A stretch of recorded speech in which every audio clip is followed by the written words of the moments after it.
ቢዝነስ ኮፊ ቶክ ይኸውላችሁ እንደ አገር ወይም እንደ ሲዝን እንደ ጊዜ ልበላችሁ የተቀየረ ነገር አለ። በጣም አስተውላችሁ ስሙኝ። ድሮ የሆነ እቃ ወይም ሰርቪስ ቢኖርህ አንድ ሰው እየሸጥክ ለማደግ መሞከር ትንሽ ያስቸግራል። ስለዚህ በተቻለ መጠን በበልክ የሚወስድልህ ነው የሚፈልገው። ስለዚህ ወዴት ፎከስ ታደርጋለህ? ወደ ጨረታ ፎከስ ታደርጋለህ፣ ወይም ደግሞ ወደ ጋቨርንመንት ስራዎች ፎከስ ታደርጋለህ፣ ወይ ደግሞ እቃህን መርካቶ ይዘህ ትመጣለህ። ለምን? ብዙ ሰዎች ወደ አንተ መምጣት ስለማይችሉ ብዙ ሰዎች የሚሄዱበትን ቦታ ሄደህ ምን ታደርጋለህ?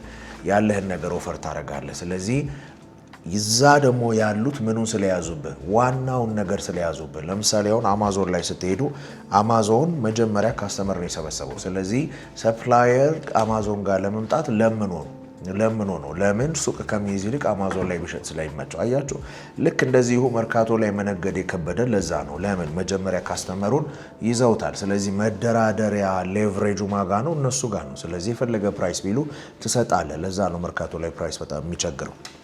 አክቹዋሊ ሌላ ጨዋታ አለው እሱን እዚህ አላወራም። ኤኒዌይስ ግን ምን አለ ማለት ነው፣ ብዙዎች የሚሄዱበትን ቦታ ምን ታደርጋለህ ማለት ነው፣ አንተም እዛ ትሄዳለህ ማለት ነው። አሁን ግን ነገር ተቀይረዋል። የምላችሁ ነገር ምን ማለቴ ነው፣ በተለይ በዚህ ሶሻል ሚዲያ ዘመን፣ በተለይ በቲክቶክ ዘመን ምን ማድረግ ትችላለህ? አንተ ብቻህን ብዙዎች ጋር መድረስ ትችላለህ። አሁን ለምሳሌ ይሄ ቪዲዮ በጣም ብዙ ሺህ ሰዎች ጋር ይደርሳል። ድሮ ቢሆን ኖሮ ወይ ቲቪ ላይ ነው የሆነ ቦታ መሄድ አለብኝ፣ በጣም ብዙ ነገር ይጠይቃል። ስለዚህ ምን አላችሁ ልላችሁ ነው፣ በጣም ኦርጋናይዝድ ብትሆኑ፣ የምትሰሩትን ነገር ስፔሲፊክ ብታውቁ፣ በደንብ መግለጽ ብትችሉ፣ በደንብ ብትሰሩት፣ ስትራክቸርን ዴቨሎፕ ብታደርጉ። ለዛ ነው ባይዘው 8 ቀንም በቃ እንዲህ ተያይዘን ከቢዝነስ ባለቤቶች ጋር ስልጠና የምሰጠው።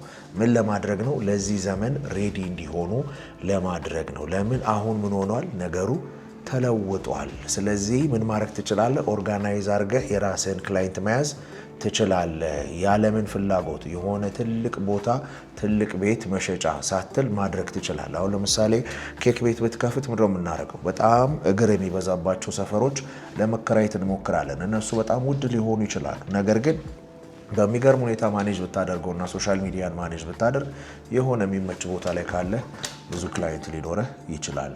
ነገሩ ተቀይሯል። በድሮ ጭንቅላት እየሄዳችሁ እንዳትጋጩ ለማለት ፈልጌ ነው። መልካም የስራ ቀን